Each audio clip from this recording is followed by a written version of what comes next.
Five, four, three, two, one. You're now checking out It's Easy Breezy, and I'm your host, Danny Twitty. And with me today, I have Emmy Award winner, New York Times best-selling author, and co-chair of the NoVo Foundation. He is the youngest son of billionaire investor Warren Buffett. Everybody give a nice round of applause for Mr. Peter Buffett. Hey, all right. How's it going? Good. How are you doing? I'm doing all right. And so, Peter, how did you feel about your influence upon other people in the music industry? Well, yeah, it's a good question because I wonder if I did have any influence on anybody in the. I'm sure you have.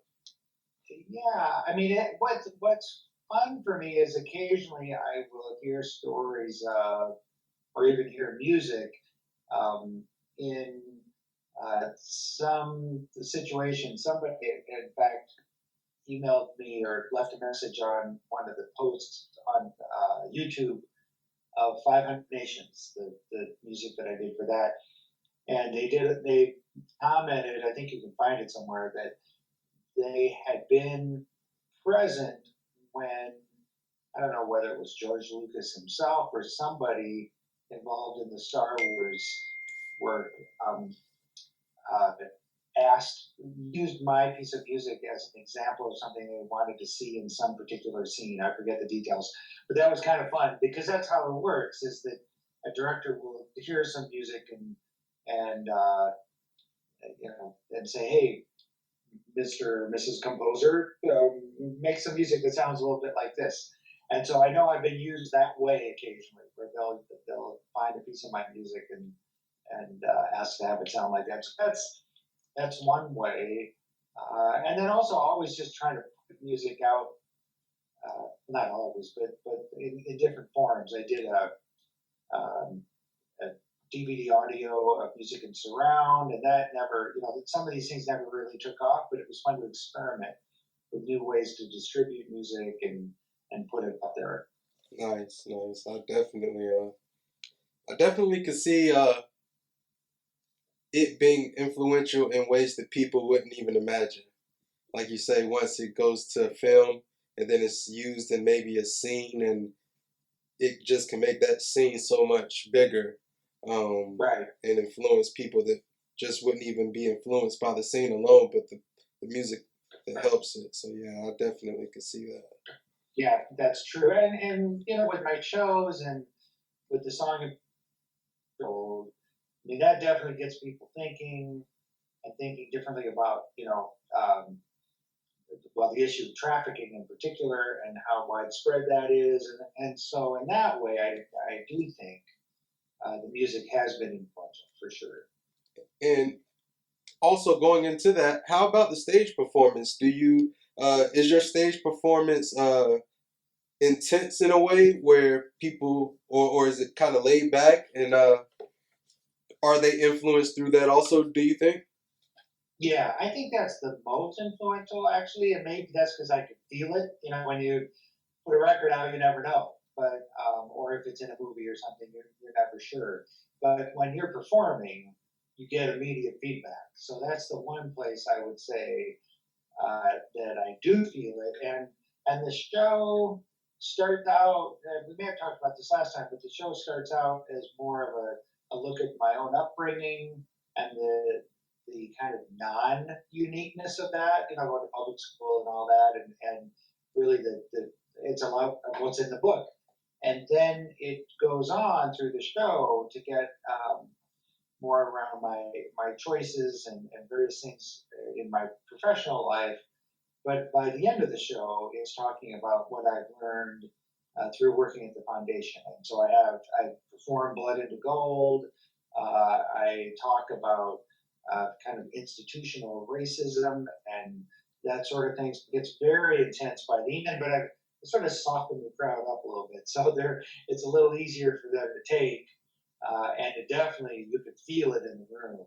It really does touch people. And then at the end of the show, I have everybody sing along with me with the song "Can We Love," and the chorus of that is "Can we love in the time that we live in?" And honestly, everywhere I go, I kind of tell the audience this so that they get more inspired to do it. But everywhere I go, even in China, people will sing along at the end of that song. Wow. So I've gone from a very intense subject, and then have everybody singing along to "Can We Love?" And so that feels good. I know it does. Why don't you go ahead and tell us more about the foundation for those who do not know? Well, my dad knew from a young age that he was, in a sense, wired in a way that would make a lot of money. So he knew he was going to make a lot of money, and he didn't want that to mess his kids up, which was great that he was thinking about that. It wasn't just about him; he was thinking about how the family was going to be raised. And so, uh, when we all got older, and this was in about 2000, so 9 years ago, even earlier a little bit, but about 17 years ago, my parents decided to give all of us kids a little bit of money to give away. And that's actually, it's harder than you think, basically. I mean, it's a lot of responsibility, and but it wasn't so huge an amount of money that we couldn't keep doing what we do and think about that sum. But in 2006, I think it was, my dad did what I call the big bang. He decided to give all his money away. And that's when my wife and I, as well as my siblings and some other people, got this huge amount of money to oversee, to basically put back in the world. And so the work for Jennifer and I was to say, okay, how do we see the world, and how do we think money can help solve the problems in the world? Right. And of course, everybody knows how money can solve your own problems in the world. Exactly. We all have a list of paying the rent and, Right. and putting food on the table and all those things. But we had to think in really big ways, like what are the structural things that create poverty?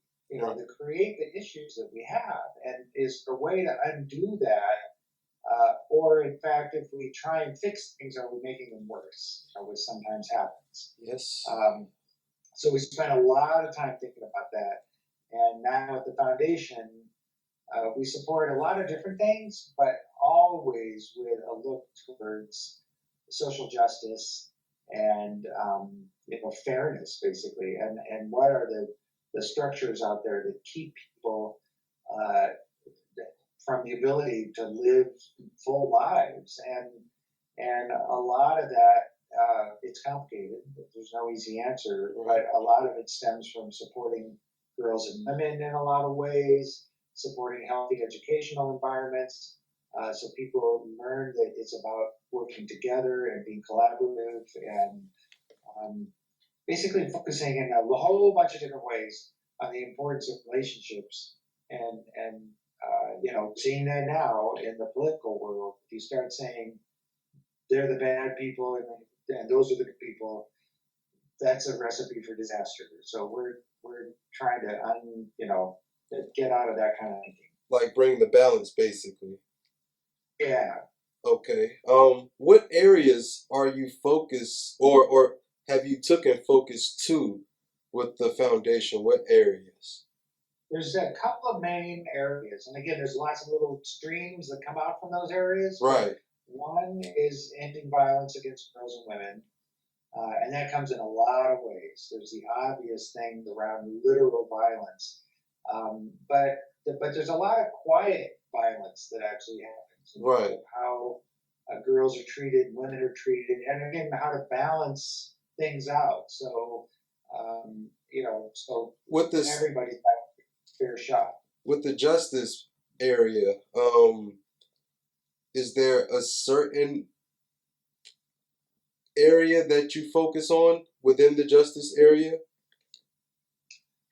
Well, boy, it's everything from literal incarceration and and the incarceration rates for women in particular, and how the system treats them, and what happens when you get out of jail, and I mean all of the complexities around So you, that. To fairness in the workplace, paid sick days, maternity leave, things so that when women do get into the workplace, they're treated fairly and equitably in so many different ways. Working with organizations that support domestic workers and farm workers, so that there's fairness in terms of how they're being paid, how they're being treated. It's funny because women disproportionately by a long shot do so many of the things in our society that aren't counted, in the sense that a lot of the nurturing and support and care um, doesn't go towards GDP, but none of us could live without it. right. And how do you make sure those things that are either low wage or non-wage jobs get the respect and attention they deserve? So lots of things around that. I have a question. Go ahead. Do you think that the term sexist would be a correct term maybe to place in there? Yeah, absolutely. Sexist, misogynistic in terms of really anti-woman in a lot of ways, as well as just biased against. And you look at how so much of our society is built, and and it's really built by men, and frankly, mostly old white men, and for them. And so you get the incredibly out of balance social structure that we could see anywhere you look now. Um, and of course, the people that built that structure don't want to let it go easily. Anybody in power, That would be the political wants to hang on. aspect. What's that? That would be the political aspect of it, right? Right, but that then ends up trickling down into the economic aspect and the social aspect. I mean, it often, the politics will set the rules, and then everything kind of follows that. All right. And in reverse, of course, the artists sort of push the envelope, or they should, and point out where things are going off and wrong. And then you get what you get today, where you get people in the streets saying, no more. This is not right. Right. Do you think, or are you active in the politics as far as the cities, the counties? Is the foundation active in the cities and the counties?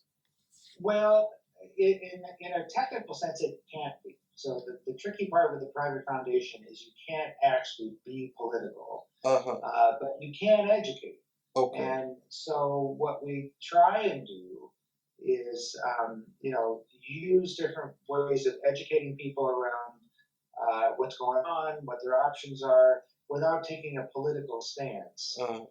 That's why a lot of this get out the vote stuff, it doesn't say go vote for so and so. It just says go vote. Right. Because you can say that with a foundation, you can say go vote, but you can't say go vote for this person. Right.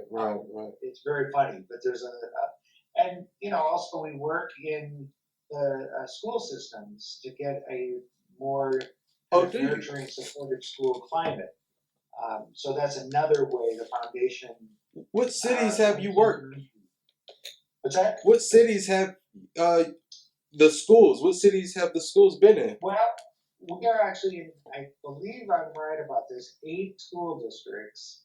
There might be more now. Oakland, Anchorage, Nashville, Chicago, Austin. We're all over the country because every school district, every community is a little bit different.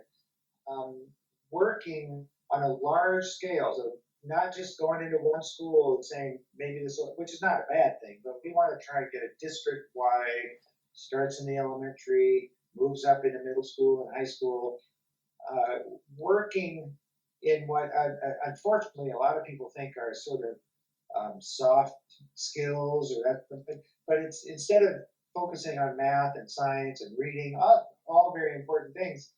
But if someone comes to school from a dysfunctional home where they haven't had a chance to get breakfast, where they all these things, they're not going to learn math or science. And so we're trying to get the school climate in such a way where these kids can come to school and the teachers, the bus drivers, the janitors, the principal, they understand that they're dealing with a child with a complex set of circumstances, and you need to make room for those kids to share their experience, understand each other, to work in collaborative environments, um, and learn. And it's complicated. We do not have a school system right now in a lot of places, and that's what we're trying to change. That is really conducive to really learning because kids come to school with all sorts of stuff they got to deal with. Yeah, I'm definitely going to have a lot of people tune into this part right here, and the reason Right. why is because education is definitely a major key to success. Yeah. And so I think one of the questions they might have is how can they help? And also how is the level of production as you see it growing over the years?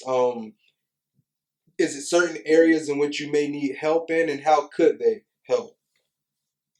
That's a really good question because there's two kinds of nonprofits essentially. There's the foundations like us that try and identify organizations that are doing good work so that we can help support them. Mm-hmm. And then there's those organizations, that are doing the good work that always need help. And it's not just money, time is somebody's expertise. And so I always want to really, bring home this idea that even if you don't have money to give an organization, that's only one piece of it. Giving your time, Right. expertise, that kind of thing's super important. And so, what I would say that I can do is say, go to our website, NoVoFoundation.org, and learn about what we're doing, but then look at your own community and see where those things are either happening in your community. You might be able to start something, but there's probably something already happening. But I'm a huge proponent of reminding people, first of all, that they can bring whatever they bring. It's all useful, and to start where you are, to start in the community you're in, and use it with something something you're close to. If you have kids in school, you can get involved in the school, and that's hard for parents sometimes, but you can volunteer so many different places in so many different ways. But starting where you are with something is super important, Right. and really keeping an eye on not just a band-aid, but can I do something that will actually kind of systemically, really help fix this issue in my community? Picking up trash is fantastic. We got to do it. Right. But finding out why the trash got there in the first place, Exactly. that's the next step. It's like, wait a minute, why is this happening? How can I help change that? Exactly. Is there a certain community that you've personally seen grow once or the foundation started working together? Is there a certain community that you've personally seen? That's a really great and difficult to answer question because yes, sort of, but there are more communities of a certain type as opposed to a whole community. So, for instance, we have supported long, long-standing work. I mean, the truth is, we'll come into something and go, "We want to help you," but it's always been people that have been doing it for 10 years, Right. 20, So Right. I also hate to ever think that we could come in. And Well, just expand. Yeah. but at the same time, we come in, we learn about something like, for instance, in Florida, the Immokalee workers, there's migrant farm workers, Mm-hmm. and they've been working forever to get better wages, just better conditions in a bunch of different ways for their workers. They have this initiative called the penny a pound, trying to add a penny a pound to the tomato workers' salary, essentially, and they've gotten uh, all sorts of large Taco Bell, like all these huge buyers to sign on, and so to see that happen as we're helping them do it, is unbelievable. And same with schools. You go in and, we'll visit a school where we're working in some way around this social emotional learning stuff that I was talking about. And you talk to a 6-year-old and they're talking about how their life is it changed, and they bring this up home to their parents and they talk about it with their siblings. And so we see a lot of things on sometimes super small but meaningful levels, and sometimes really big levels. Okay. Yeah, that's And we're still hoping that we can look at a whole community like we're doing here where I live in Kingston, and say, how can we kind of try all these different things in the ways that's important to the community, and make it a better place to live. great. Great. Is there any hurdles that you potentially see that you would need help with that people can help you with the foundation? Well, it's there's always hurdles, and it's mostly because people don't want to give up power or control, or they're afraid of change. And so what anybody can do, and that's what's great about what's happening right now, because we're seeing it a lot, is that people are showing up. People are learning more about the political process, who their representative is. They're starting to get out there and bringing your body to a meeting to not only learn more about whatever's going on, or to have your opinion heard, but to look at the other people in the room. And some of them will have a different viewpoint from yours. And what people can really do now, it may again kind of seem simple, but to get out and involve and listen and learn and figure out how, kind of where the heart of your community is, whatever that means. I mean, it can be literally the community you live in, or it could be, a bowling league, for lack of a better term. But to get together with people that might look around and go, okay, we got to figure out how to maybe raise a little money for something, or show up somewhere. And it seems, like I said, it seems simple in some ways, but it's super important to learn more about the process that we live inside of, in a bunch of different ways, and get connected to it and involved. That's definitely what I'm trying to do more. Yeah. Definitely getting out more, speaking, like you say, to a lot of people, and putting myself in the room. Once you put yourself in the room, you have nothing to hide, I think. Right. Because and so much to learn too, which is so great. Right. Right there, you're vulnerable because you're there and you're open and you're interested, and it's more powerful than people think. And that's why it's great that it's starting to happen more, that you're doing it and you encourage it, because it's going to make the difference. Showing up is going to definitely make the difference.